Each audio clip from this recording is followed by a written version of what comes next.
You want Dad up here or no? Yeah. Jeff, Dad.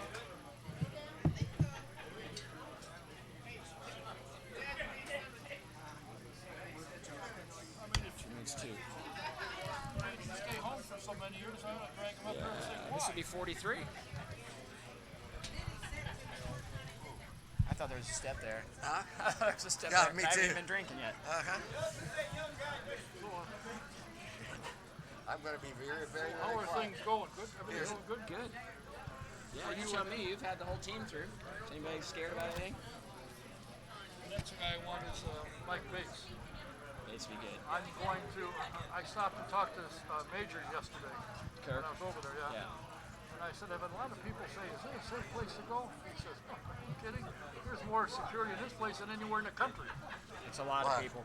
Oh, it's a track? Yeah. He said there'll be so many people that are playing, you never know they're there, but they're there. And he said they opened the lines, so you don't have to stand in the line. I said, I'm going to make the point, if you're standing in line, it's for you. Getting 100%. Security. 100%. That's why it's there. Just think of the medical and stuff that's there. You know, somebody, if you get a Nice shirt. Thank you. Can I get a picture of you two? Yeah, absolutely. When you talk into these, 1, 2, 3. Thank you. when you talk right into this part, right straight into it. right into this part. That'll work too. I heard about the unveiling today. I said, Doug will never make it. As soon as he said, somehow he said he'd be here. Well, they sent me to run this show like an hour, 2 hours ago, and had me at 6:50. I said, I can't do 6:50. So they put How does it look? Is it?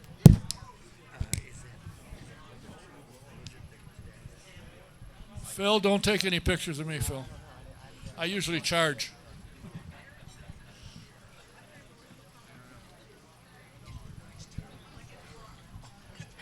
Jerry Garcia tie. He's got.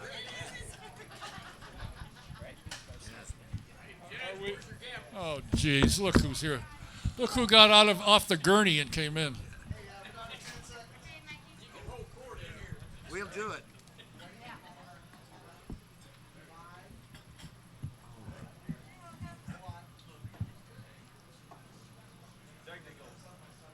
Oh, come on. What's the issue?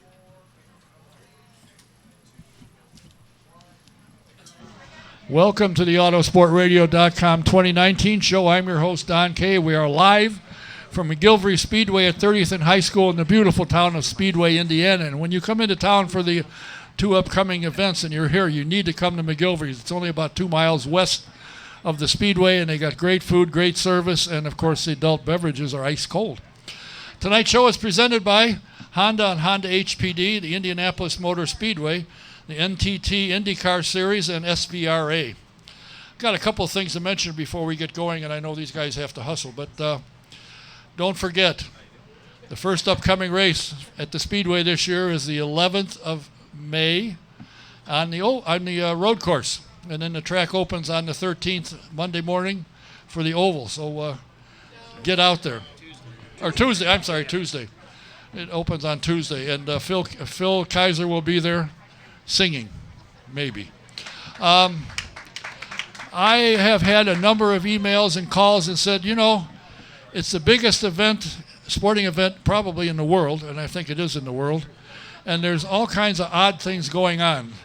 Is it safe? I said, are you kidding? I stopped and asked somebody about it yesterday, and he said there is so much going on behind the scenes that you can consider yourself quite safe.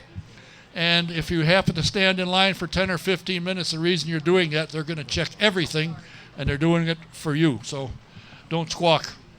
My next guest, before I forget it, next Tuesday, to start off, will be the #1 citizen of the state of Indiana. And I've had people say, who's that? It is the Honorable Eric, what's his name? Eric something or other. Eric Holcomb, the governor of the state of Indiana, will be here next Tuesday. He said, if you got Doug here, I got to go on. I got to follow Doug. Want to mention quickly, if you have a computer problem, you got to call Jack at Computer Overdrive. Call him with your problem. He'll tell you what he can do. His number is 317-328-0766. And everybody that's gone to see him said, Holy smoke, he is good. And if you needed dental work, everybody loves to go to the dentist. You got to see the Indy Dental Group. Dr. Jack Miller and Dr. Liz Lewis have phenomenal practice. Call them up, make an appointment. Number 317-846-31. Oh, no, 846-6125.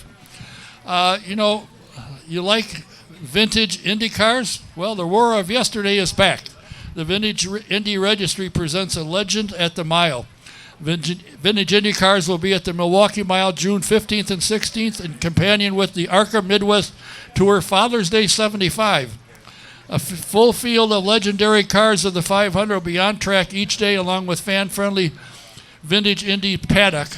See the incredible machines up close, talk to the owners, former drivers, and crew members. Get tickets at trackenterprises.com. Adults are 25, kids 5 to 12, just $5. It's the Vintage Indy Registry dedicated to the history of preservation of all things Indy. If you know anybody that's looking for a couple of good tickets for the race, good tickets, they're in B Penthouse, Row D, Section 11. They're middle of of the first turn. They are 245 face. If anybody's interested, get a hold of me. I'll put you in touch with the lucky person that has them and is unable to use them. If you haven't subscribed to the Trackside Online, you're missing the bet.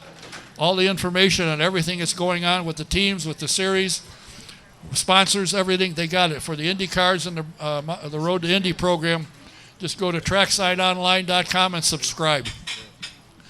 My first two guests are probably two gentlemen you've seen many times. The gentleman sitting next to me, I met about 27 years ago. I was at 16th Street Speedway, and I wanted to get the mayor of the town, Stephen Goldsmith, on the program. And I said, how am I going to do that? And they said, you see that guy over there? That's his communications director, Doug Boles. So I went over to talk to Doug. He thought I was full of hooey, and he's right. But I told him what I was doing, what I wanted, and 3 weeks later I had the mayor here. He went from that to team ownership, and I always had easy access to his drivers and made sure that they were here when I asked or wanted or if they were available. When that shut down, he, strangely enough, passed the bar and opened a law office involved in motorsports. Didn't last long at that. They invited him to come over to the Speedway, and lo and behold, he got designated as the president Tuesday, July the 9th, 2013. For whatever reason, he's here tonight, and I'm thrilled. Please welcome Mr. Doug Boles.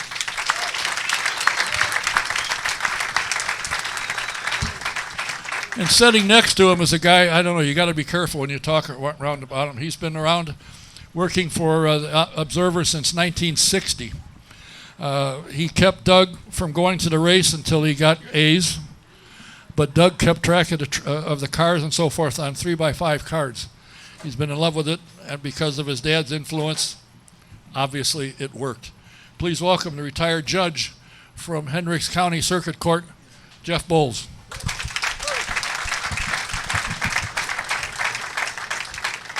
Were you upset when your dad said, now wait a minute, you got to be however old or whatever it is till you get to go see the race live? No, because I never knew another rule, except it wasn't something he just made up. I knew from the very beginning that it was 10 years old when you get to go to the Indianapolis 500. I was closer to 10 but for the 1976 race, but that didn't count. You had to be 10 to go to the 500. And actually, growing up in a house where we are AJ Foyt fans, it was kind of cool that my first Indianapolis 500 was AJ's fourth win. Yeah. How did that happen?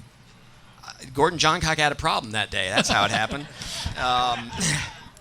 It's pretty neat how the whole thing happened, and that's I think about that day every day that I come to the Indianapolis Motor Speedway. I probably think more about my dad than I think about that day when I come in the Speedway. It's amazing to drive through.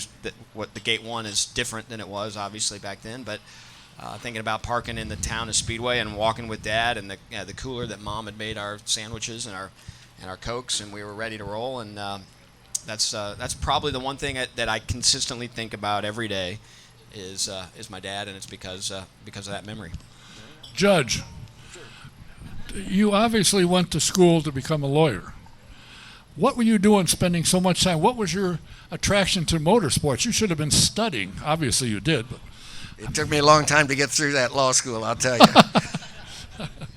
So he chose his first university, which is not the university from which he graduated, but he chose his first university because the weather was better and he could hitchhike from the university to the Daytona International Speedway to see race cars in the winter, and then he knew it would be out of school in time to be home to be at the Indianapolis Motor Speedway in May. So that's there's a disease inside this man that is definitely about motorsports. How did you end up as an employee working for the series and the Speedway? How did that happen? I got a call from Dick King. Said, come over, I want you to work a little bit for the observers. And he said there are some things you're going to have to go through first, like Hell Week, which it was. And this was in the mid-'80s. The mid-'80s? I thought you started in the 60s. Yeah, you got to talk about your first job. Well, first job was working for United States Auto Club. We started out here on 19th and Meridian, and then moved out here to the corner of 16th and Georgetown, and I did their statistics and wrote their yearbooks and traveled with Bob Stroud and did the midgets and stuff like that. So that's like 5 years here. So you had the disease before you went to Florida to college. I just passed it on to Doug. The rest of everybody in our family. And all of the guys I work with, I see their faces out here. I'm sorry about that. They are too. I was hoping Glenn was supposed to have some kind of a procedure today, but he chickened out because you're coming.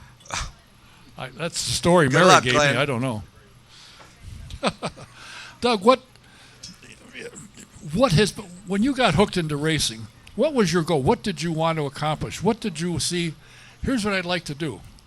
I'd like to own a team. I'd like to, what did you want to do? I don't think I knew. I still don't know. It's just like everybody in this room, just really passionate about the Indianapolis Motor Speedway, the history and the tradition, all it represents, the 770-plus men and women who have given everything to start, the many who never got an opportunity to start. You think about, and especially in the 60s and 70s, the number of times people tried to start the Indianapolis 500 and didn't make that race, and what it really means. I still don't know. I hope every day when I walk into the Indianapolis Motor Speedway that I'm representing fans. I'm trying to make sure that we're doing things that make the experience better for fans. And then it'll maybe at a higher level trying to figure out how do you use the position at the Indianapolis Motor Speedway to make our community better. I often tell people my job is to sell tickets. But what I really want is I want people in central Indiana to be proud that the Indianapolis 500 and the Indianapolis Motor Speedway is in their backyard, whether they care about racing or not. That's the biggest thing. And for a period of time, the city refused to say this, and at some level, I think the city still is a little reluctant to, but the city of Indianapolis is the city of Indianapolis because of the Indianapolis Motor Speedway and Carl Fisher and Tony Hallman and Wilbur Shaw and the people that made it so special. And it's okay to embrace that, right? And that's what I really want people to, if you're not a race fan, I want you to feel like it's okay to say we're known for the Indianapolis 500. You are known, actually. When I moved to Florida to try and get away from racing, which didn't work real well, I sold a lot of jobs because we'd sit down and I'd talk to the company I was trying to get the job and bid the job of the owner or whatever it was, and we started talking about racing. I walked out with a signed contract, and my boss said, "How the hell did you do that? I've been trying for years." Simple, racing. What's so good about it? Well, if you don't know, I'm not going to waste my time. It's interesting the approach that you've taken, because in my opinion, your approach is different than anybody else. You're available. If you're walking down, pit lane, and somebody wants to talk, you'll stop and talk to them. Do you still make the calls? I'm sure you do. On the way home, when you leave here, you'll be making calls to people and surprise the heck out of them, I can assure you, because I've asked you to call a couple and they fainted. It was, Doug called me. Well, would you answer the phone, dummy? What have you found about the Speedway since you've been here that you didn't realize? What's happened? You went, I didn't know that. I never thought of it. Well, I think the biggest thing about the Speedway that you don't realize when you just show up is just all the effort that the team puts in to make sure that the facility's ready. Just on the way over here, getting a call from one of our facilities guys, somebody's wanting to put different antennas up, and just the way it impacts everything else we're doing, and whether it's going to impact radio signals or TV, or there's just a whole host of questions and series of things you have to manage through every day that I think, you don't want fans to feel that way. You want fans to show up when it's open and go, wow, we love this place, and think that it's that way all the time. There's just an awful lot of effort. The thing I've really learned is it's 125 full-time people who love the place like we all love the place, and it's really neat to work alongside people that really feel that way. And then I guess the other thing I've learned and reinforced is most people are introduced to the Speedway the same way we are, and when they fall in love with it, they carry on a lot of those same traditions. So when I call folks, 90% of them and I get a chance to ask them, who introduced you to the Indy 500? Why do you love it? And most people, 90% of them fall into 3 buckets, and it's probably the same in this room. My dad or my granddad or somebody from my family brought me. Sometimes it's a brother. Usually it's a dad or granddad, and they remember going there and sitting. And my dad had these seats forever. And my granddad, that's a big piece of it. The other one is somebody that went to college, wasn't from Indiana. College buddy said, "Hey, we're going to the Indianapolis Motor Speedway." They went for the first time, got hooked, and they always go back. And a lot of times they go back with the same college buddies that that introduced them to it. And then the third one, and less now, but I think a lot of us can appreciate this, especially if you grew up in this market, and the race was blacked out. We didn't get a chance to see it. It's amazing how many people say, I was in Sacramento, and we always had a Memorial Day weekend cookout, and we would sit in the backyard of Uncle Bill's house and listen to the Indy 500 on the radio. And I always said, the day I can afford it, I'm going to go to the Indy 500. My first one, I've always been. I mean, those are the 3 ways that people get introduced. And what they love about the Speedway, the racing's great. We all love the racing, but it's the predictability of the pomp and circumstance of the traditions that are important, the 500 miles, the back home again in Indiana, all those things that just lead up to the Indianapolis 500. When my wife and I took a spring break, which is only the second time in my Indianapolis Motor Speedway 9 years that I've done that, and decided I probably ought to do that every 4 years seems fair. So we went to Big Sky in Bozeman, Montana. Never done it before, never been there, and I asked the ticketing team, give me all of our Montana customers this week. I'm going to call Montana customers and say thanks for being a customer, but it was also self-serving. I was going to say, hey, anything I ought to do when I'm in Montana, anything we ought to see, anything cool, and end up talking to a guy that I ended up taking out to breakfast. This year will be his 34th Indianapolis 500. Not from here, doesn't live here. He got introduced to it when he was stationed at Fort Bend, and he said, of all the things in life, I will never miss an Indianapolis 500. I said, well, you deserve breakfast. So I landed in Bozeman and met him for breakfast. That's the cool thing, right? When you get an opportunity to meet these people that have no real reason, but the first time they walk in that place, because you can't describe it, right? I mean, you can try and explain it, but until somebody really experiences it, you just can't. You can't explain it. It's pretty fun to thank somebody like that. Well, all I can say is I watched it twice on television when they televised it in a movie theater, and it was in the 62, something like that, and I fell asleep. Well, my friend who you called talked me into coming down there, so we did, and it rained, and I had a Mercury Comet station wagon. Our wife slept inside. We were outside, and I said, I'm not going. Yes, you are. No, but hurry back or the beer will be gone. They talked me into going, and I'm still here. They came out at turn 4. That was it. And I still, I've been in town, 27 years or something, I still, when I drive by it, I go, ooh, it's a Speedway. It's amazing what it's like. And then on race day, you look up at the starter stand, and the guy's got this cooler, and he's got sandwiches. That'd be him. And if it wasn't for that, the poor Paul would fall away starving to death. How did you end up being up there as an observer? I was just sitting here amazed, sitting here and watching Doug. What you see right here today is exactly what you get. Yep, that's true. Absolutely, no question. I'll tell a secret about Doug. When he was about, there are some secrets you're not allowed to tell. That's right. Okay. I'll try. We lived at 3259 West 42nd off Kessler here when he was right about 1. And if you guys remember any of those Matchbox cars, they would come from Lesney or somebody made them. They were English. Whatever they were. And we were Lindsay or something. Lindsay, something like that. So we got him one of those, and we were sitting at home, and he looked at that, and his first 2 words were race car. Guaranteed. Swear to you. So I thought this story was going to the car that I snorted the wheel up the nose, and you had to take me to the hospital to get the wheel out. That happened later when he had a lot of when he had more common sense. Yeah. Right. Oh no, it's a race car, man. There you go. You know, it's interesting when you hear the stories of people, what they've done. I forget the name of the guy. You see him every year. The first one there when his little, was it then a van sitting at the corner of 25th. In fact, I think the Speedway bought the van after he passed away. Yeah, we've got a couple of his vans, actually. Yeah, and to see these people that have been coming since forever to this place. My friend, I think this will be his 60th year, I think, consecutive. And he gets out of the home now because he's and comes to the race, but wouldn't miss it. There's something about this place, but again, as the judge said, what you're hearing tonight, this is Doug. He isn't any different.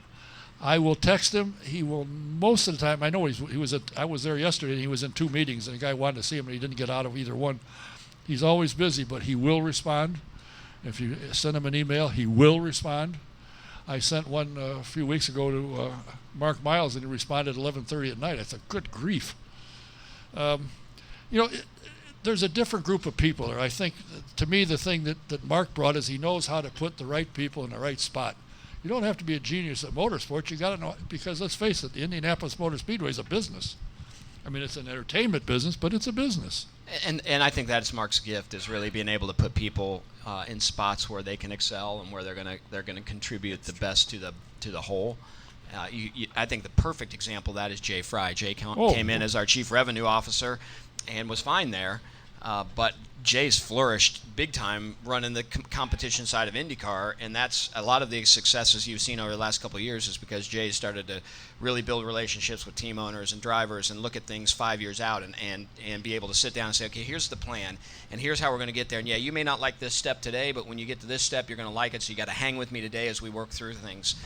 And that's what Mark's really good at. As we were looking for that spot, he said, I think Jay can do really well there, and obviously that's worked out really well. And Mark has allowed us all to kind of play to our strengths. He's also told us to look at things a little bit differently. It's not just about bottom line. It's about customer experience. It's about the things that at the end of the day may not immediately transfer to the bottom line, but long term will, because the place will be healthier longer down the road. So his vision is what is his strength and his ability to put people together. I don't think there's any question about that. And Allison Meglinton, she is really something. She puts together programs.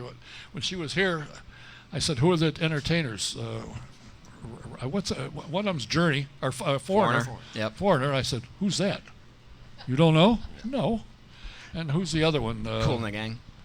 And the other one, the guy, there's 9 Zach of Brown them. Band. Yeah, Zach Brown. I said, who's that? Oh, only one of the hottest. Well, I guess I sleep a lot. So I said, I'll tell you what, I'm going to get a couple of my friends of mine that are of my genre, and we're going to go see it. And I got to say, I think the idea of resurrecting the... You didn't ask me who the Snake Pit performers were. I've memorized those. I couldn't tell you one song, but I could tell them to you if you want to know. It's Skrillex, it's Alesso, and Lennium, and Chris Lake. That's what I thought. The other 3 I know really well, and then the young folks make me memorize the Snake Pit side. So here's a scary Snake Pit story. I've never been out to the Snake Pit. I have. So I'm afraid to go.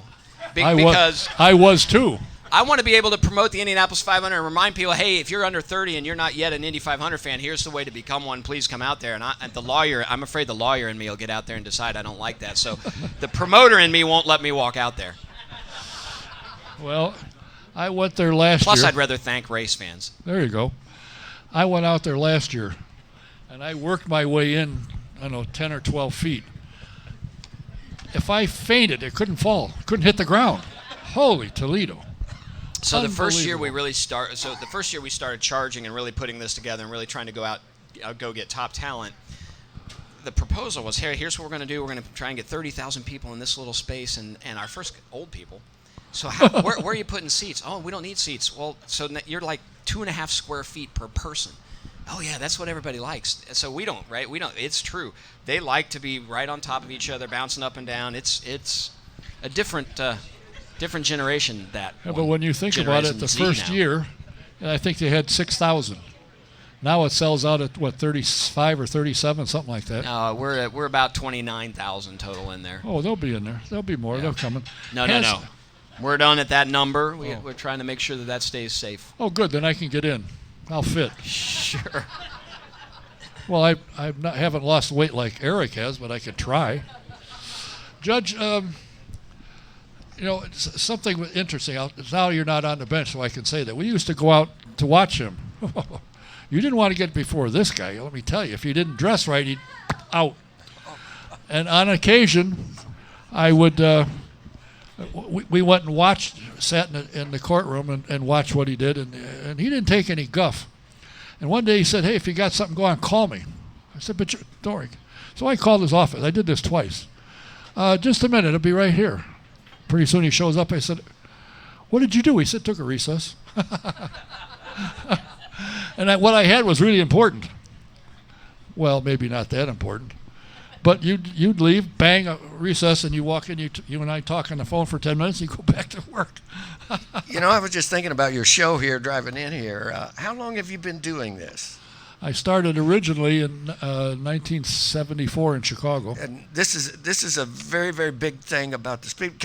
Is everybody here getting the feeling about this May and what it's going to be and starting tomorrow and getting hey, let's get these cars on the that kind of stuff? But here we are talking about a hero, and if he wants the courtroom to be shut down, I'll shut it down. That kind of stuff. But to have him to have him come over, and we went out to dinner on some of those occasions you hear and everything.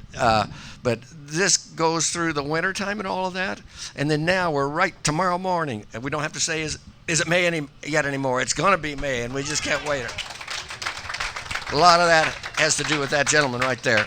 So my first post tomorrow, my parents didn't exactly follow directions because May 1st is porch parties and start decorating your porches. I got a text message from Mom and Dad today, and the Indianapolis Motor Speedway flag is already up on the porch. So my first text tomorrow will be of the home I grew up in when I went to my first Indy 500, still celebrating May with the Indianapolis Motor Speedway flag on the front porch. We're encouraging everybody to start. In fact, the team at the Speedway is going to do a really cool video of some of the flags we've raised around the city over the last 10 days to get excited about May. His little sister Sally, the lawyer in Danville, beat us all. She had her flag up for 2 days before. She's always been the overachiever. She's the favorite. It's okay. Does she like racing? She does like racing. She is a race fan, but she Not was like always the smart one and the one that did amazing things. Well, I have to say, when you left and Panther closed down, and I said, I wonder if we get a hold of Doug. He's got to know somebody I want to do something with. And they said, well, he's taking the bar. He's a lawyer? Well, he's going to be. I didn't realize. I should have known better, of course.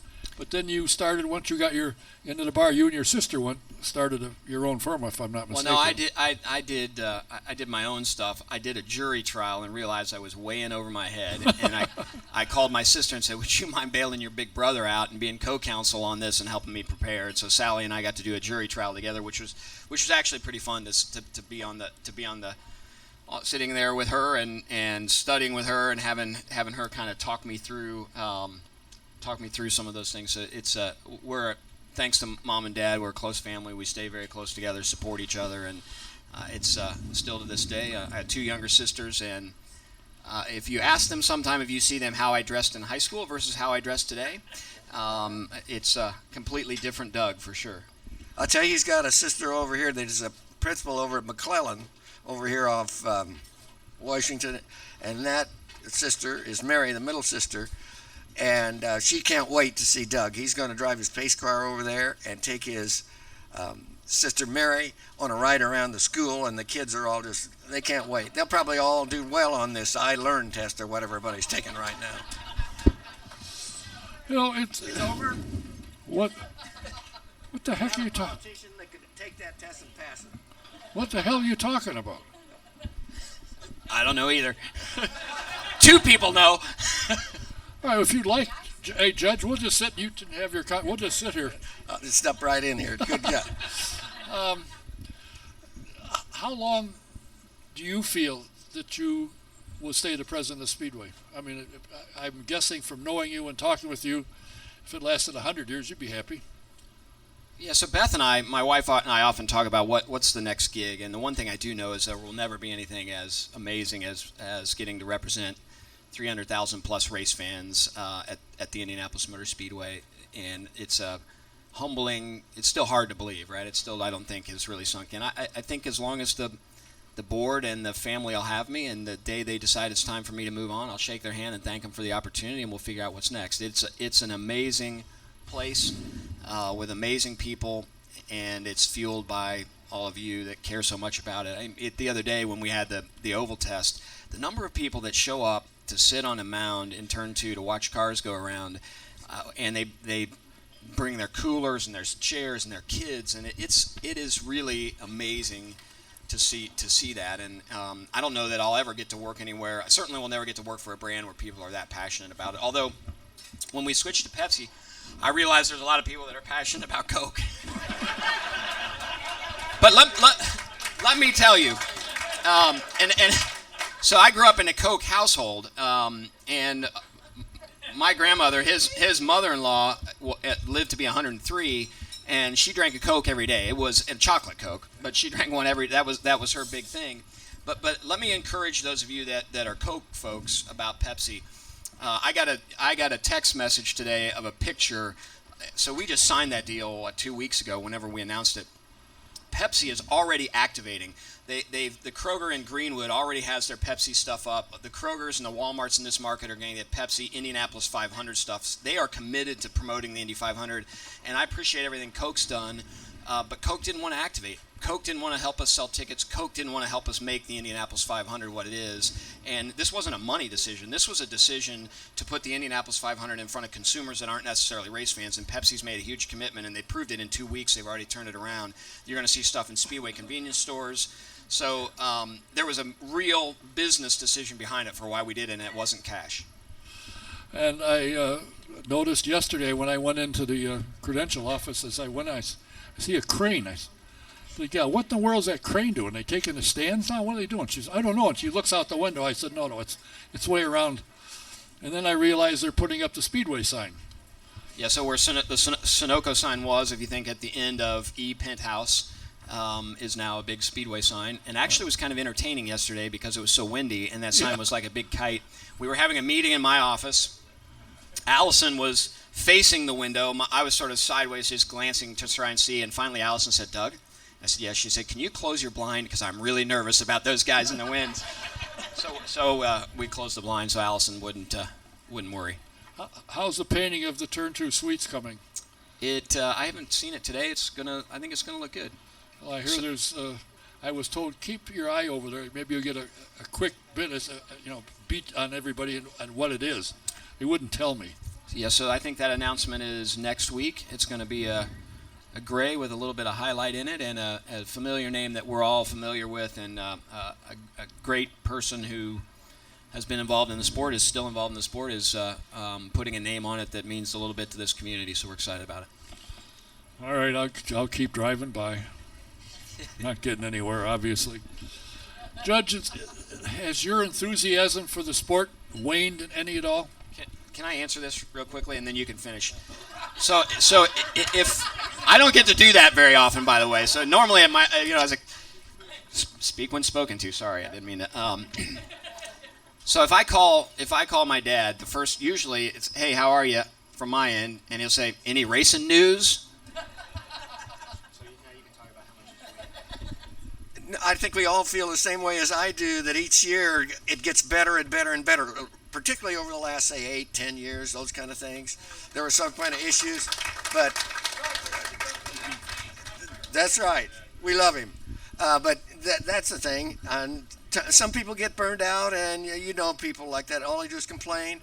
But I found that we take how this May is going to go, and there are going to be some disappointments. There are going to be some great, unbelievable human stories that we'll be able to see, and we can take that on to next year.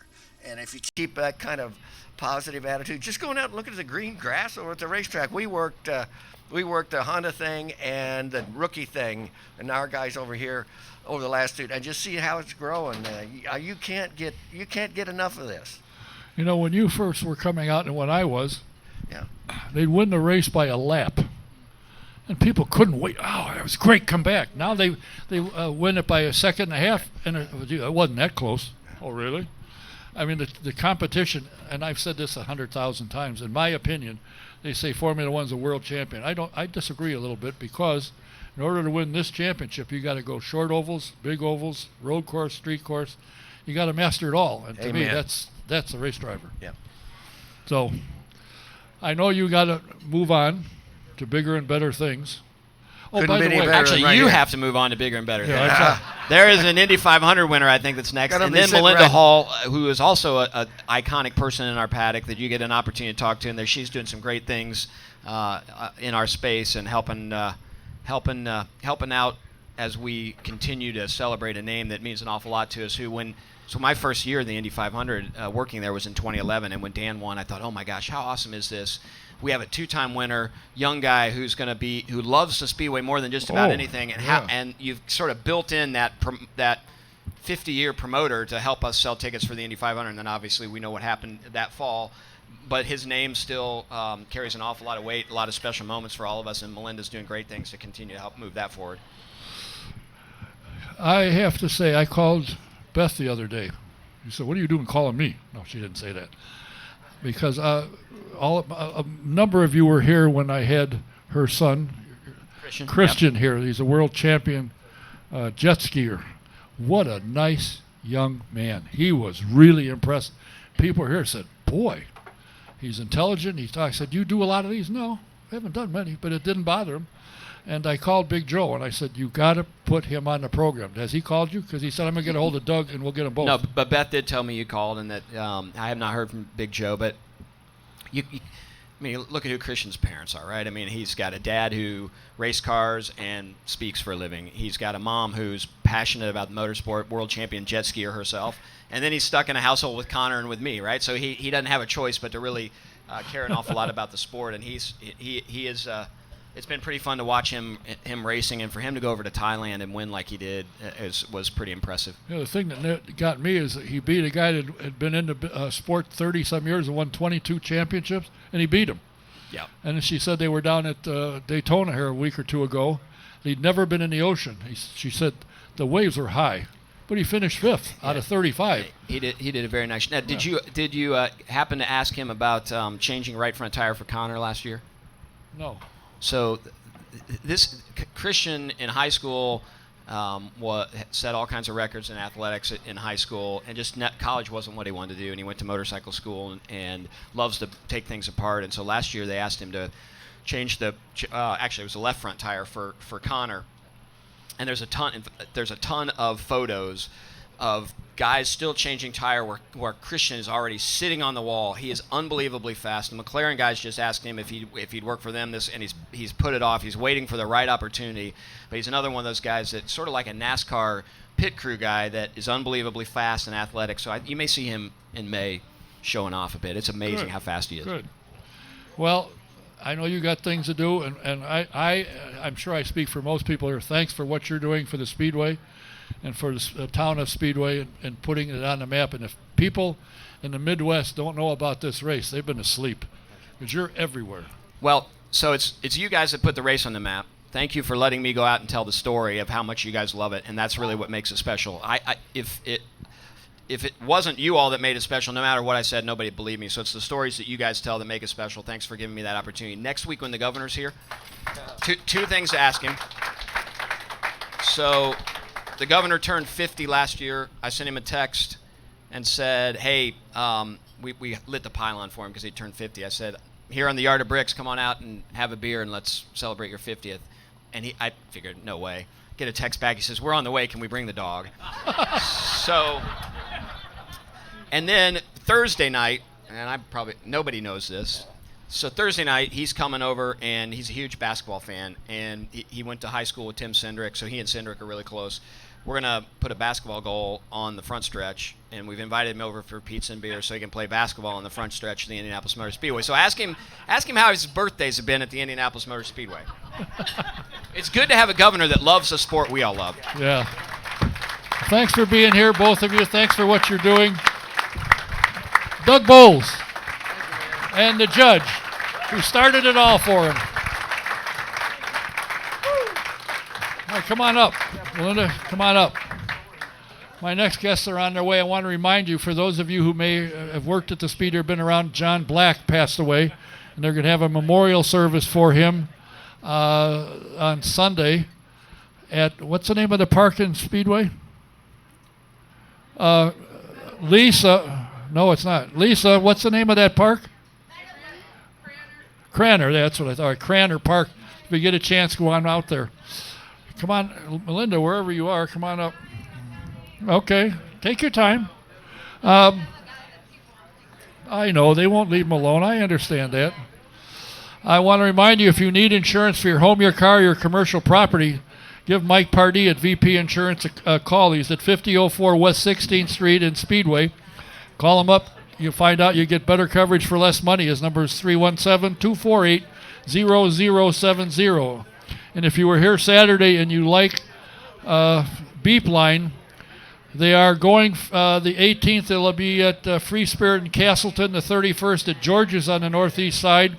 They'll be back here June the 8th. And then the 13th of June, they'll be at the White River Yacht Club. And then 15th, they'll be back at Mikey's in Beech Grove. And then the 28th, they'll be at the Free Spirit. And they're working on going down and doing the show at the Gateway. So you'll get a chance to see them.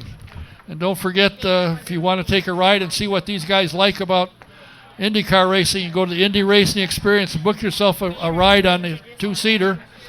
Just call Shonda at 317-243-7171 and ask for Shonda. And when you book a ride, mention SJ1. You get 50% discount. If you're a vintage fan, you need to get the Vintage Racing Quarterly, great magazine. Go to vintageracing.com and subscribe. And our next event will be May the 3rd to the 5th at the 2019 Trans Am Speed Fest. And it's in Laguna Seca out in California. My next two guests are very, very fun people. I'll speak with the lady first. She is a member of the Dan Wheldon Foundation. She is here to give me all the information and you all the information what's going on. I see she has sheets here that'll tell you what's going on, when and where, and who will be there. And she is very much, when I go to the races, I always see her somewhere. Usually when I'm getting something to eat, she comes walking in. But she's been a great help in a lot of ways. Please welcome Melinda Hull. Thank you. Thank you. What can I say about the young man sitting next to me? 5-time Series champion, Indy 500 champion, third all-time in wins. He's been driving in his entire career in IndyCar for Chip Ganassi. Nothing more to say. Please welcome Scott Dixon. Thank you. Thanks.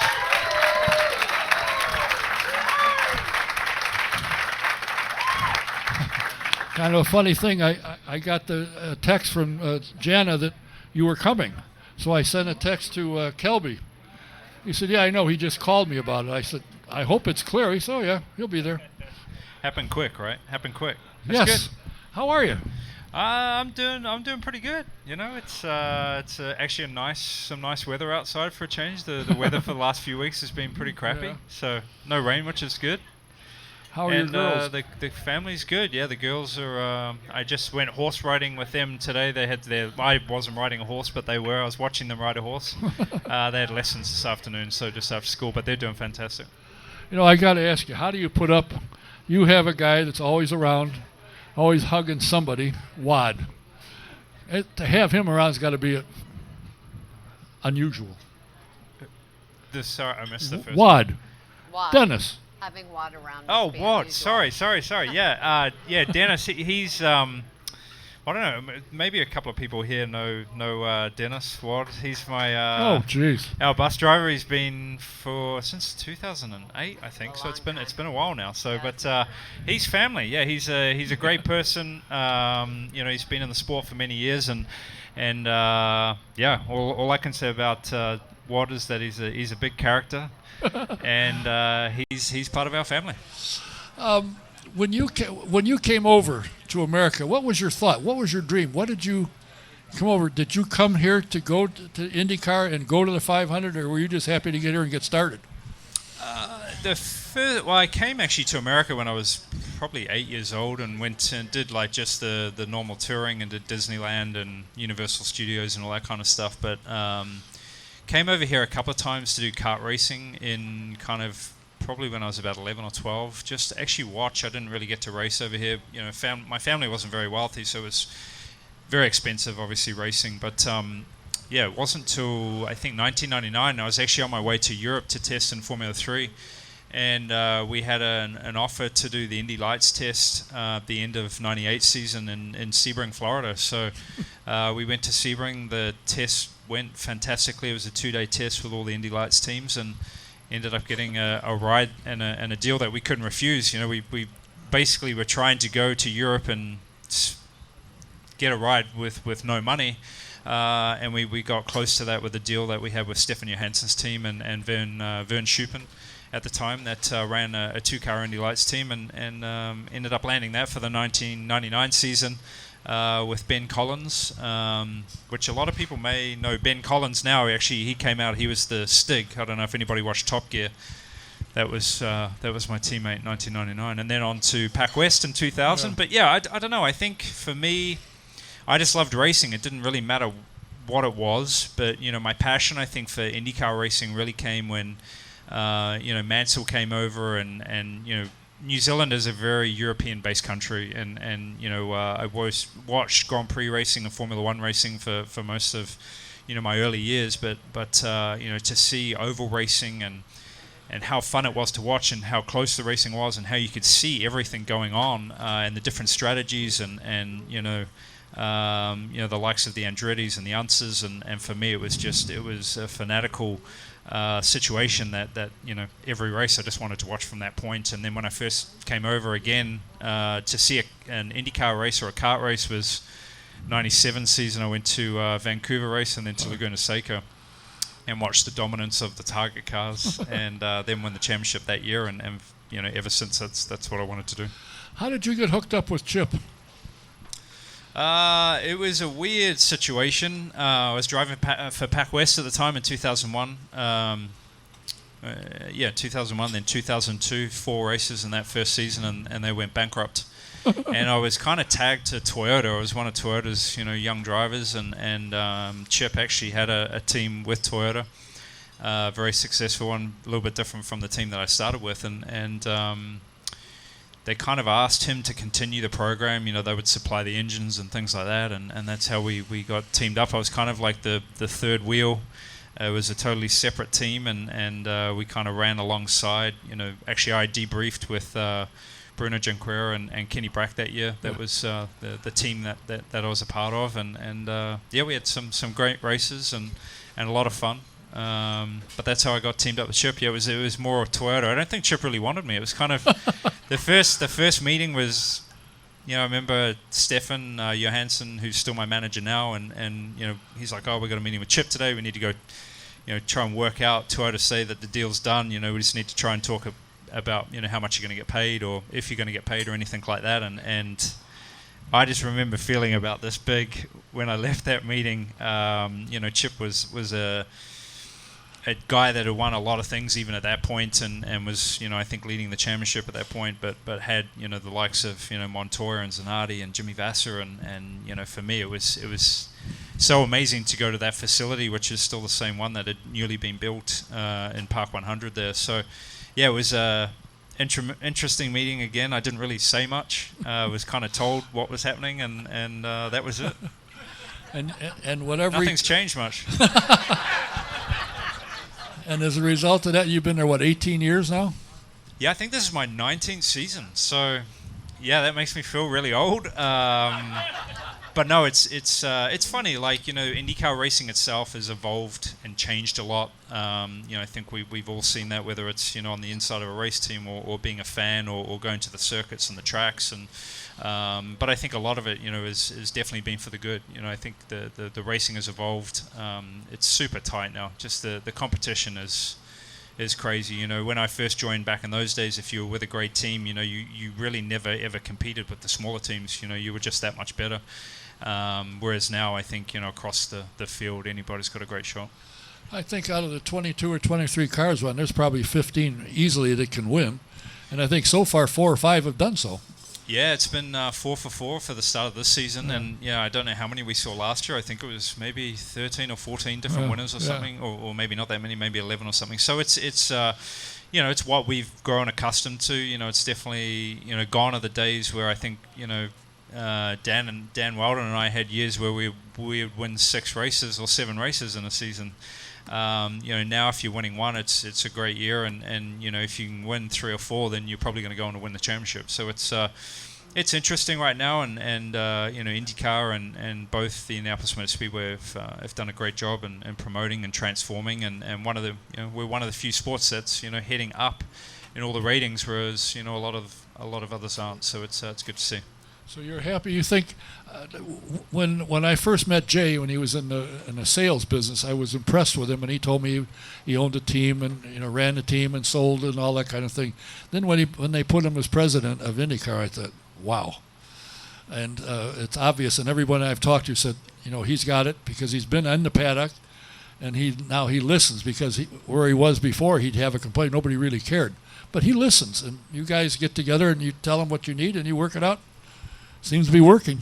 Yeah, you said it right there. I think the biggest thing with Jay is that he actually goes and talks to people. Yeah. Where a lot of the times with other people that have been in charge, there's just such a big disconnect that it heads in a totally different direction, and people get angry, and then it gets a lot of pushback. But with Jay, even the month of May, I know he sets aside a whole week where any portion, any of the drivers can come in and just talk with them, sit down, see what's coming for the future, how we can help plan, how we can help change things. And I would say, definitely for the period of time that I've been in this form of racing, that was definitely a change of direction. It never happened before, but he's got a big heart. He loves motor racing, loves IndyCar Series, and that's the kind of person you want to be, leading the group. When I went to Dave Dusick's party up at the media center, I grabbed him and I said, I just heard the other day from several people that you've got offers from another series. He said, I'm not going anywhere. This is it. I love it. It's great. And that's what you need. Some guy that's dedicated. You do, absolutely. Offers always help for negotiation, man. So Yeah. Maybe he started that one. Melinda, up and coming. I was hoping I communicate text to Susie quite frequently. I shouldn't say quite frequently, and she was hoping to be here, but she said, I can't make it because my kids are racing all the time and I take them out of school. I'm afraid the principal would be unhappy if I did it again, so she's not coming until Friday. But tell me what's on the docket. What is planned? What time does it start? Where is it? Who's coming? Give me the scoop. Well, firstly, she is very disappointed that she wasn't here because she appreciates the fact that you would even want to speak to her about this. So I got to tell you something. When Dan was young, before he got married, he had a few ladies that he saw, and I said to him one day, did you ever look in the rearview mirror on your scooter, see what's riding behind you? And I forget, 6 months, 8 months later, he said, I don't know if you did it, but we're dating. I said, good for you. Good for you. Good move. Super gal. I just think she's great. Anyway, continue. She is great. And this year, after a couple of years of a little bit of a break, we're bringing back the Dan Wheldon Pro-Am Karting Challenge.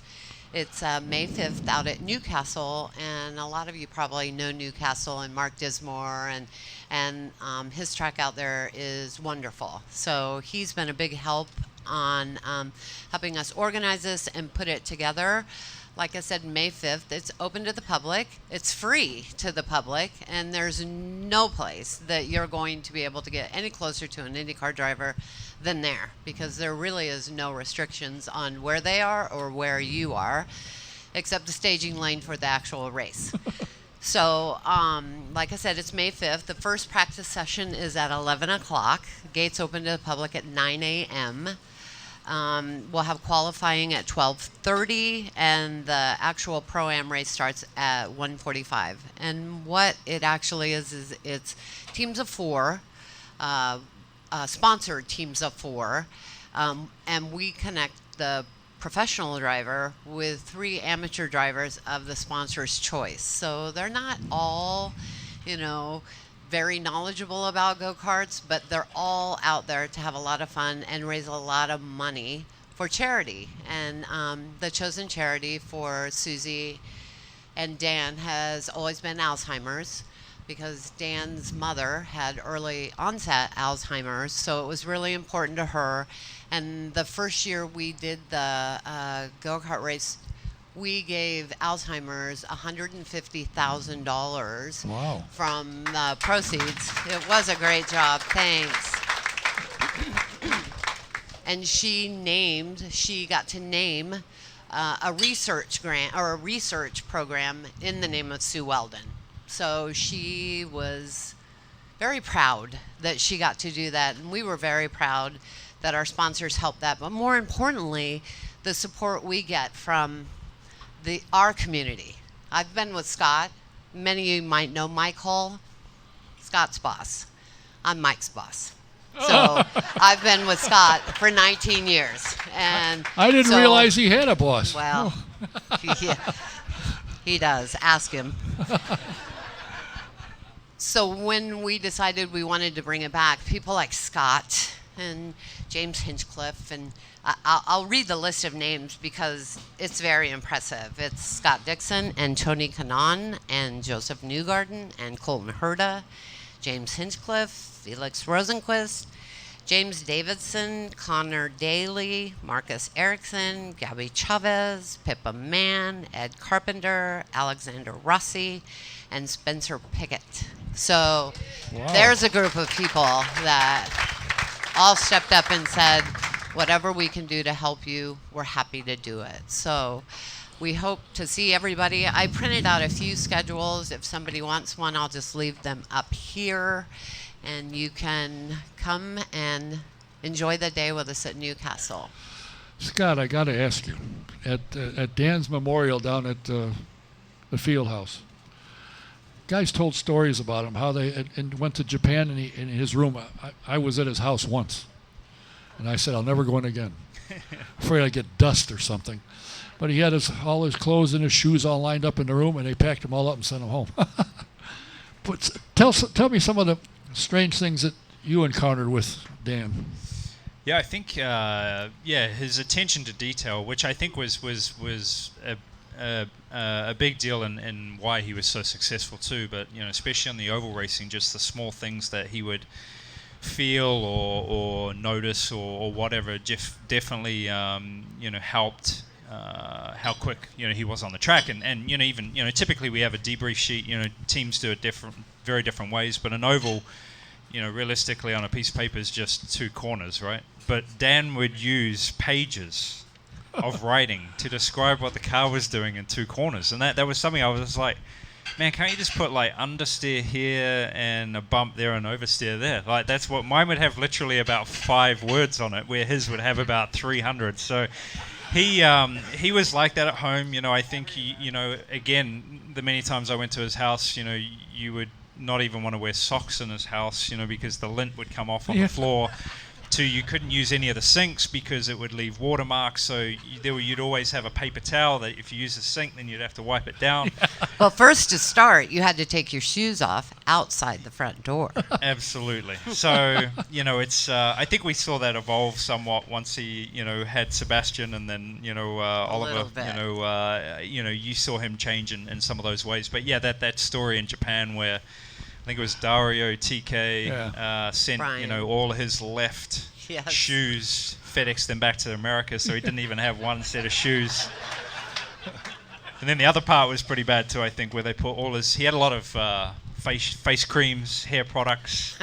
A lot of those went in the toilet, and then the time of morning everybody had to go to the toilet, so they were it was obviously covered in a lot of stuff, but He did get every one of them back for that, though. He was pretty good at getting back. He was good at that. To a lot of people, as were TK and Dario. So it's It was funny with Dan and I. When we first teamed up, we didn't really care for each other too much, and it took for a couple of moments, I think, through the early part of the season. I think it was Indianapolis the first year testing, and we had some on-track excursions, and even in practice, and we went out one night, had some beers, and kind of set it straight after we had sort of a big blow-up. But he was a great friend, and one that none of us will ever forget. Never. I went out when he tested, I think it was for Panther, if I'm not mistaken, but I went out to watch. And I sat on the wall, because I'm really important. I sat on the wall, and I listened to him. And I said, this kid gets it. He understands. And he'd just gotten there. And he understood what he was doing and where he was going and what he wanted to. So I invited him on the program. He said, sure. Yep. The next Tuesday he came in.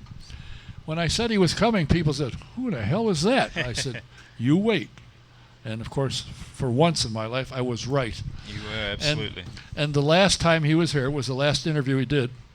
He went out to Vegas, and he came in and sat down, and his phone rang. And he said, I found out something since I got married. I'm not the boss anymore. Oh, we all know that. It happens to the best of us. And when I saw him at Vegas in the morning, he come dancing up, and he always called me Big Don. Hey, Big Don. you're going to see me all year next year. I said, oh, really? What happened? He said, I just signed a contract. Yeah. Yep. Well, unfortunately, he didn't see the end of the day. But Yep. he's made an impact on racing, and people, as yourself, know, and most of the guys know, he was just a super guy. He was really big time. good guy. Yep. And Massive if you can coach. get out to watch his, I think Susie took a year or two off because she started a boutique down in St. Pete, which is doing very well, and probably was busy and couldn't get up here. She did. The boutique is doing really well. But what takes the majority of her time now is originally it was just Sebastian racing, Yeah. and now it's Sebastian and Oliver both racing. So she's from the state of Florida, Miami to Ocala to Orlando, pretty much every weekend. And as nobody in racing is really surprised, those kids have talent. Yeah. So she's fostering that. But one thing I wanted to say too Please is do. not all of the proceeds are going to go to Alzheimer's. Susie is very, very proud of being able to give back to the racing community. So she is picking a person, somebody involved in racing that needs her help. And when we figure out who that is, we'll let you know. But I wanted to make sure that people knew that it also stays right at home because she has a passion that will never leave. So Yes, and she's got a wanted nice that. house. Yeah. Nice house, and when I texted her, I said, I bet you're not going to be able to make it up here as early as you wanted. And she said, no, you're right. No, and when she's coming in, she literally had to change her flight already to come in Thursday night, so she does an on-air spot with Dave Calabro Thursday night. Friday all day is media. Saturday is media, and then she was invited to attend Rev on Saturday night. She's never been, so she's going to do that, and then we'll hit the ground running on Sunday, and she'll be back in St. Pete by Monday to make sure the kids get back in school. And I called Big Joe, and I said, how would you like to talk to Susie Wheldon? Yeah. So Yeah. I guess she's scheduled for Friday morning sometime. Yeah, she's doing that on Friday morning, and then she has to come back. I don't know if it's a secret, not a secret, but Dan's being inducted into the Indianapolis Motorsports Yes, Hall right. of Fame. Yes. So she's coming back with the boys at the end of the month for the Motorsports Hall of Fame, which she's super proud and excited about. So Do the boys know who their dad was? Do they Oh my understand? gosh. Do they? They really do understand who their dad was, not only through their mom, but through everybody they're very involved in racing. They come to the Indianapolis 500 every year. They are at the St. Pete Grand Prix every year, and there's no not talking about their dad like he's not here. He's here with all of us, and the children will tell you that he's here in their hearts every day. So everybody has a story about Dan Wheldon, because I think that anybody that ever met Dan Wheldon, you were his best friend, and he treated you exactly like that. That was the one thing that I came away with after the service was everybody usually started the story with, he was my best friend. And I get it. So the children know about their dad. There's pictures of their dad in the house. We talk about him all the time. We love him. Do your girls know exactly what you do? Do they understand what it is their dad does? Yeah, I think so. Yeah, I think they're, Tilly's 7, Poppy will be turning 10 here in July pretty quickly. So yeah, they love going to the track. I think there's, as everybody knows, the IndyCar Series is very family orientated, and a lot of us use motorhomes, and motorhome lot has a lot of young families hanging out. So yeah, they get to see their friends, they get to see the races. They probably only go to maybe half of the races throughout the year, mostly once they're off in the summer. But it's something that's been part of their life since day one. But I think probably. We had the big crash here in 17. I think that kind of, shocked Tilly a little bit, just seeing an accident like that and me being the one involved in it. And I think that kind of maybe hit home a little bit more about, just the other sides of it and what racing really is, and maybe kind of pulled her in a little bit more too. Does that ever cross your mind anymore, or once it was over, it's done?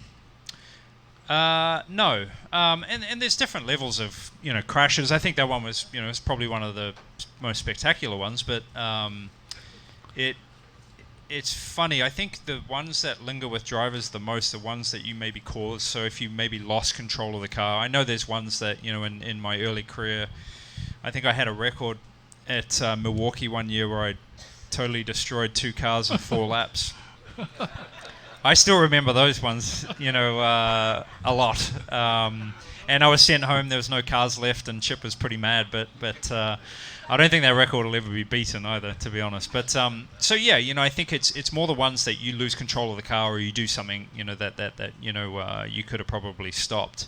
That linger a lot, and you think about. But that one at Indy was just was wrong place, wrong time, and very thankful that it ended up the way it did. And I was told you were within an inch or inch and a half of having a serious problem. Yeah, it's you're racing, at very high speeds, and you're racing by inches, right? And yeah, I think had it kind of got into the catch fence, that would have been a lot worse. So I'm glad it didn't. Do you feel safer in the cars now than when you originally came? You think these cars are quite safe, and a lot of the tracks are now using the safer barrier. In fact, Iowa's that's all they got is a safer barrier for a wall. Do you feel safer in the car? Yeah, I do, for sure. And it took a little while, right? Because I actually had a pretty good period there where I hadn't hit too many walls on the oval, and I was quite proud of that. And then when I actually hit the wall, I was like, that's nothing like the old days. When you hit those things, like it pretty much knocked you for a 6, and you were maybe asleep sometimes. But the safer walls do help in many ways. I think the safety, especially of the current car, with the side intrusion panels as well, with the higher cockpit around the helmet area, some of the things they keep adding every year, but just the sheer size of the tub too has changed a lot. The seats used to be very thin, used to sit on the floor, whereas now I think we have to be 1.5 inches or 2 inches of foam underneath you, and the foam that surrounds you is a lot thicker and bigger, and it even runs all the way down to your pedals now, whereas it never used to. So the only thing that when I got injured in the crash at Indy was when I hit Jay. It broke the brake line, so the brake pedal went all the way to the floor. And then when I hit the ground, nose down like this way, it actually swept my foot across, and that's what broke my ankles when I hit the throttle pedal. So there's still areas that we're trying to improve, and there will be a center divide that will come in the next few years that will definitely help for scenarios like that too. Now, they put that new gizmo in the front of the car now. And I was looking at that picture, and I said, there's a couple of screws on the top of that. Are they looking at a halo? God, I hope not. Yeah, I don't know when they're going to be releasing something, but it's really cool. They've put a lot of effort into it. It's not just IndyCar. There's a lot of people involved. I think it's definitely the direction that motorsport in general are going to have to head to. So I think it's not what we've seen out there. It's not a halo. I think for a lot of people, it's a lot better than a halo. Yeah, that thing right now is... even on the road course yesterday or 2 days ago when we were testing, you're kind of going down pit lane and you don't know which side to look at the thing, So it's there. It definitely helps. It's great for safety. I think that one they said, for frontal protection, it's almost 50% or 60% of what the Halo does already. And the Halo has some flaws, right? Has some big openings. You can still get hit by a lot of things. Things can actually get in there and then not get out. So, I think what IndyCar have coming is going to be really cool. Well, I was impressed that you tested with the windscreen, and you said it's fine. But then when they did a real test, should something hit it, they found, Yeah, well, you gotta make sure what you're adding to the car is going to be beneficial, right? And I think it was for many areas of what we would see maybe being hit by, but you've got to look at the big picture. Sometimes you can have a full wheel with an upright. It's maybe a 50-pound object being thrown at you at could be 200 miles an hour. So it's an amazing amount of energy that has to be dispersed. So yeah, it probably didn't reach the limits that it needed to. Plus there was also some issues of trying to fix it to the car. But I think with how they've done what's coming has covered a lot more areas, and should not be an issue with any of those loading issues. So it was good. It was actually really quiet. It was I tested it at Phoenix, and that was the biggest thing I noticed was how warm you got in the car because there was no airflow. at 200 miles an hour, you can get some pretty good air conditioning, with the flow over some, sweaty, a sweaty suit. But yeah, it was just so quiet. There's no air noise. It was quite bizarre in that way.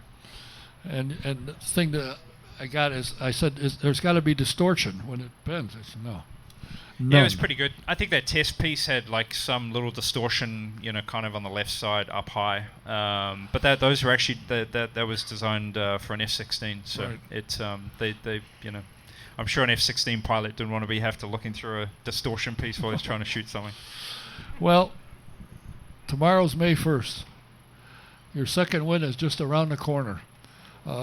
You've done very well at the Speedway, but it seems to me, everybody, that the beginning of the year you kind of you're there. I mean, you're on the podium and so on and so forth. But from the middle on, that's when all of a sudden you come to life and the team comes to life and off you go.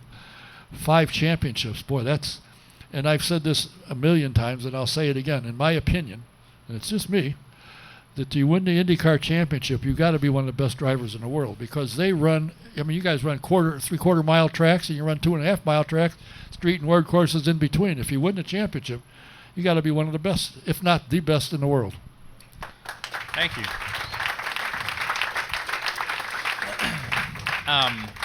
I've been very fortunate to work with the best people in the business. So it's none of this goes without. It's never one single person. So much effort that I think almost 100 people are just at the factory that we have in Indianapolis. Let alone the other teams in North Carolina. But it's hard. Trust me, we would rather dominate the first part of the season and have kind of a cruisy into the season. But that's never the way it works out. We've actually started this year fairly strong. We're with third in points, 4 or 5 out of second, and maybe 30 odd out of first. It's actually quite strange how strong the top 3 or 4 they've had really good starts to the season this year. So the points are tight. I think we typically see once we get through that summer, mayhem of almost 8 weekends in a row or something. I think I've got to go to Lamar that point to do the 24 over there, but it's a long stretch through that period. But I think that's when you start to get a bigger picture or a better idea of who's in contention. But already this year it looks like Joseph, Rossi, Will, it's the usual suspects. He's going to give you trouble, but the points you lost when Colton Herta in the second race won. Good grief. Yeah. What a surprise. And I'm trying to get George Michael in because when he was last here 2-3 months ago, I said, when you win the first race, will you come back? Absolutely. Well, I'm trying. No, well, George Michael will be driving in the go-kart race on Sunday. Oh, good. I'll grab him there. And grab him there. Yeah. Yep. He's good in Rossi's car. He's a good, nice kid. I've had him here 3 Absolutely. times. And so was Herta, and that was awesome to see. It was a huge congratulations to him. That drive was fantastic. The youngest ever to win an IndyCar race. It's I know he's definitely raced a lot of things. It's not been an easy road for their whole family and a lot of travel and a lot of time away from his family. But he's the real deal, Mal. And it's with him and Pato and Felix. It's so cool to see these young and up and comers getting a fair shot, a good shot. And they're starting to kick our ass, which is kind of annoying. Well, when Chip signed Felix, I got a number of emails from people that said, Scott's going to have a handful with his teammate. And he is good. He's a talented driver. He's very good. I think Felix is kind of he's still young. I think he's only 27 or 28, but he's raced so many different things. And I think that's what's really been refreshing for our team is that typically for the last few years we've had a lot of drivers that have come from IndyCar, from within or from some other teams, a lot of crossover. Felix has raced in Japan and Super GT, Super Formula, Formula E of recent, even DTM. So his whole process of a weekend is totally different from what we're used to. So it's actually helped us in a lot of ways, even simple stuff of getting to speed on pit lane to how we do pit stops, and it's nice because he'll be like, well, why do we do it this way? He's questioning a lot of things which it's hard for a young driver, but he's got a lot of big things coming, and I think he's going to be part of the future as with Herder and Pato. I think those are going to be the future of the sport. Well, you came up, and you certainly are and were and are the future of the sport. You're only a couple behind Mario in wins. You think you can handle that before the end of the year? I don't know what is this? He's got 6 or 8. Eight, something like that. I don't know. 8. What is he? 52. I think I'm 44. So that's going to take a little while. Back in the day, maybe we could knock it out this year, but no, it's he's still nice to me at the minute, so maybe that will change. Maybe that will change somewhere here in the future. But we if you knock out 3 or 4 a year, then you're doing extremely well. So I don't know. He might be safe. I think AJ's obviously safe, and his island out in 70 something odd. So I think he's got 67. Something like that. 67. Well, you got time. There we go. You're still a young guy. You still got time. I don't know. Well, if Mike Hull has anything to say about it, you'll be around and get a shot at it. I'll be trying. Yeah. Melinda, anything else we need to know about the upcoming event? Just please come. That's all we ask is come. Come and have fun with us that day. Oh, and by the way, the defending champion is sitting right here. Oh, really? Yes. Really? Yes. Wow. That Come was on, actually, don't you know your stats? Yeah, a little story on that. I came through the last corner. I think I was 4th or 5th and ended up winning the race because Willpower and somebody else they were fighting and crashing into each other, and I kind of snuck on the inside and came across as the winner. So it was perfect. But I think the weather looks fantastic this weekend. Saturday is going to be a little bit rough, I think, with some rain, but Sunday looks great. So yeah. Well, as the Mel great said, story please too. come on out. Not only was how you won, but he won with 3 amateurs provided by his sponsor at that time, Target, who I'm pretty sure had never been in a go-kart before. So when by the time the 3 were done, they were 11 laps down. And many of you may know Bill Simpson. And Bill Simpson said, let me buy back the 11 laps down for them for charity. I'll give you $100 a lap to get them back on the same page. And I said, well, since we didn't really have that program, if you're going to buy back his laps, you have to buy back all the laps for all of the teams. And he said, okay, we'll just put them all on the same playing field. So, had that not have happened, maybe not, but... Yeah. I'm not sure how we ended up 11 laps down. It's not a very long race. And considering the 3 people are only in the cart for 10 minutes, I think what Mike Adams from the track told me is the one guy that was in the cart went 8 laps down in 10 minutes. He must have been going the wrong way, wrong direction. He's just something was fundamentally wrong, besides being scared witless. But the fun thing about it now is I think that what they figured out is they'll let the AMs all race against the AMs, and then the 4th segment is all the professionals. And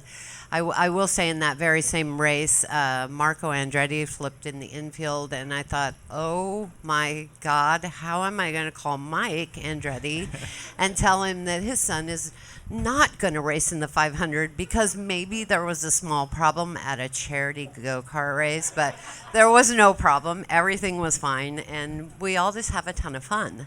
It gets very competitive. Well, it gets a lot of teams cheat now. I will say. Well, and they I bring will all these little kids that are ringers. They're racing go-karts. Hello. And they're Let's super talk fast. about It's your like, Aronson Hoke this year. That's right. Come on, I got to join in the game. He's stacked the deck already. He's bringing in a ringer, but I did notice a couple of the drivers were trying to figure out if they could tune the motor themselves, by trying to be sly when everybody is watching. I mean, literally, you could be this close to him and saying, what is James Hinchcliffe doing to that motor? Or why is he doing that? But I think the thing that makes it so competitive in the end is that well, first of all, they're drivers and they want to win everything. But Susie has got a couple of really great partners, and one is Rip Momundo, which is a watch company, and he makes a watch for the winners. And then the same people that design and do the Indianapolis 500 rings are doing a specially designed ring for the winner too. So these are fun little things that you can actually throw in your competitor's face for an entire year. And they do. So, and it's fun. Oh, you got to come on out. It's for charity. It's a good time, a lot of fun, and you get to. She said you get to talk to these guys because they're standing around waiting to go out anyway. And I may have a camera and be out there to make some stuff for Speedway cable. But thanks for your time. I've been with Kelby trying to get time free when you be. And in fact, I talked to Emma and I said I'm going to try and get him in May. That's the best time. Try and catch him early in May. That's right. Apparently, you need to talk to Susie. Yeah, there you go. Well, yeah, she's got more Because it was one influence than text any. message, and he said, "I'm in." I So have many bosses. Well, thanks for your time. thanks for These having us. people here to see Thank you. you. Thank you all Thanks for coming being tonight here. too. Thank you. Really appreciate it. Thanks. Scott Dixon, Melinda Hull. Thanks for coming. I appreciate it. Thank you. I want to make mention if anybody is looking for tickets, there are 500 tickets for sale. Tower Terrace, Row X, aisle seats, face value. Call Eileen. Her number is 317-847-1616. And I mentioned tickets earlier. There's a golf tournament. Anybody plays golf, the VP Insurance Agency sponsors a golf tournament. It's the St. Baldrick's Foundation. They are a research for children's cancer. It's June the 19th at Woodwind Golf Course. If you're interested, Mike Pardee is the guy that runs it. You can give him a call. His number 317-697-5865. Give him a call. Sign up. It's a good cause. And also, you want to. They're trying to set a record. Napa's trying to set a record for most cars washed in 8 hours. So if you can get away on the where the hell is it? I forgot the date. Oh, it's the 27th. Morning of the 20th. Oh, it's over with. Forget it. Never mind. It's done. They broke the record. Thanks for being here. Remember, the number one citizen of Indiana will be here next week. The governor, His Honor, Eric Holcomb. Until next week, thanks for being here. Thanks for listening, watching. See you next week. Good night.